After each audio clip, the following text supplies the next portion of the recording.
Well, the work that we're doing here is incredibly significant. I'm not certain about the area of Belgium, but as far as mine craters on the Somme are concerned, none of them were actually consolidated and then used by the Germans. This is a really rare example. So what we've got is a mine crater that's blown on the 1st of July, then, as Dane said, defended by the Germans until the 13th of November. And what we've got here is evidence of the process by which they protected their outer works of their main defences. And to be perfectly honest, until January, no one knew this was here.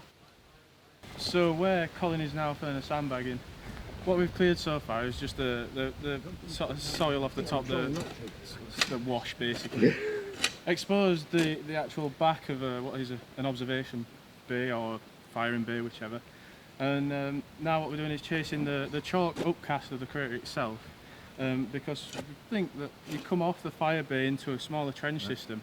The trench system, obviously you have the back's gone because it's a crater, so we should be just following the front edge. So that's what we're looking for at the moment. And obviously we've got little bits of telltale stuff for human activity. Obviously we've got a silent pick or screw pick there for revetment. We've got bits of barbed wire turning up, bits of shell splinter. So at the moment we're just getting rid of hill wash.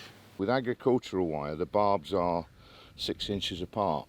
With military wire, they're 1 inch apart. It's really brutal, nasty stuff. And the German wire is 3-stranded in the middle. British wire is 2-stranded. And the German wire was much thicker on the stranding than ours. It was awful stuff to have to cut, especially when you've got reels and reels and meters of it to get through. One of the problems on all the advances on the Western Front to start with up until 1917 was that we were relying on shrapnel shells to break this stuff, and it just won't. You've got to use high explosive, and we didn't use enough of them. So the wire belts for the infantry to advance through stayed intact. We've had an absolutely superb time. We haven't opened up a vast area, we've opened up just 2 different areas, but here we've been able to find, amazingly, the original ground level. The ground level on the morning of the 1st of July, which we've cut through.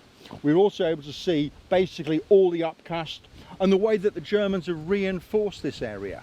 But down there, what they've done is they've found where the British trench actually broke into the crater in November 1916. So we've got 1st of July, we've got after the 1st of July, we've got November. Basically, we're telling the story of the entire crater over its history.